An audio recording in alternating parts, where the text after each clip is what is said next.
Happy Mother's Day 2025 to everyone. So, mauna nag-video ko kay akong gipanggamit ang mga gifts nga gipanghatag nako since last year pa sa akong mga estudyante ay design the bathroom.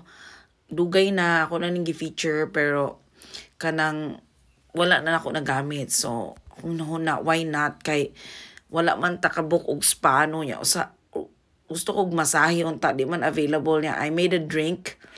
So murag ka ng pangkuan na siya, pang healthy na siya nga drink niya. Gigamit na ko ang hinatag sa mga estudyante nga body wash, dili man na siya mo bubble pero kuling gigamit kay sayang kani po siya regalo po ni siya kaning dust nga kanang spray sa rumo na akong drink ay gamit na ay paprika, cinnamon og kanang say honey niya. Diya pa yung mga mask hinatag pa sa akong anak niya. Coconut man akong gigamit para sa akong hair.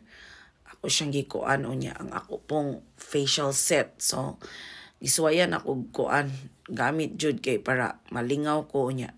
While gikan mi ganina nag-walking sa akong bana mga 10,000 kapin steps. Gihumol na ko akong legs sa kanang warm water kay para ma-relax ko ba niya. Kanang kuan pod na ako akong hair sa coconut kay haron nga murag maulian siya. So mo na siya body shop gihapon na kanang murag mask nga kanang na siya usayan ana basta kanang daghan mo gud klase ang kuan body shop pero kana siya murag hinatag na siya sa akong anak. So akong giswayan kay karong magamit pod kay dugay naman gud na nakatambak ra ba niya. Mahal ba ya day ng body shop karon pa ko niya. Mo na nga gamiton gyud sa mga 15 minutes niya. Ako kay kuan man ko kanang siguro nga once in ako ano basta ang instruction kay 15 minutes gyud siya dapat niya. Mo nang I am actually kuan kanang thinking nga we don't really need to spend a lot of money nga moadto ta sa gawas or mag-spa ta kung naatay something sa ato ang balay na pwede ra nato gamiton. Light a candle, brato ra man ang candle niya. Parag ka nang magpa-music ka niya. Kana siya nagkuan ko kay ako man tanan ako nag-video ako ra pud ang nagkuan niya. Kanang gusto jud ko mo rest niya. Nagpa-music ko ana pero nalubat man ko pero okay ra pud nga. Nabasa-basa ko sa akong kanang gratitude book nga. Unsay ako mga things nga thankful ko for the past year. So kailangan na pud tay mga ingana no nga mga kanang pamaagi kay para maka-remember pud ta how grateful we are of the things kanang labay kanang mga simple things nga gihatag sa atong bana, like para nako na-appreciate gyud nako nang lutuan ko niya. Ako ang mag clean up kay for today. After na mo nag-walking, kay murag mo among Mother's Day date. Wala mi nangaon sa gawas, kay maayo man siya muluto. Unya.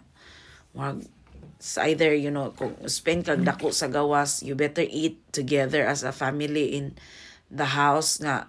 Bibo man po, like, kanang, mas better man ang luto. And then you spend the money somewhere else nga mas nindot, no? Like, kanang investment or iasa ba nimo nga murag mutubo imong money. So napay usaan na nga murag vitamin E siya para sa face nga kanang hyaluronic acid niya ibutang nako later pero kana siya kay ang instruction kay after kay i-massage man daw nimo imong face. So gi-leave to na ko pila ka minutes nga on and off niya gitiwas na ako akong hot drink no nya muna nga kanang dili man gyud ko tig inom og wine na ay daghang wine pero dili man ko hilig gyud mag wine good mo na nga dili kayo na ko na ma-appreciate na ingana.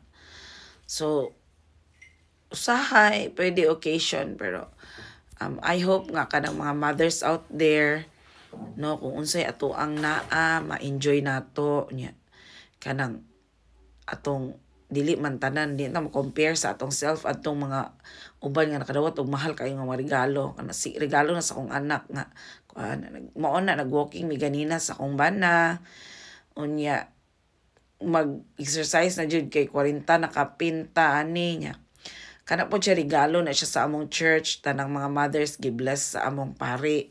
So tanang mothers gipatawag sa tubangan, giblessan po ni Father na regalo na sa ako ang dalaga pod nga more birthday, Mother's Day in one. Nga ako butang akong roses, of course, Mother of Perpetual Health niya. Nanawag ko sa akong mother. Amo na siya akong wrap up for Mother's Day. Happy Mother's Day, everyone. Thanks for watching.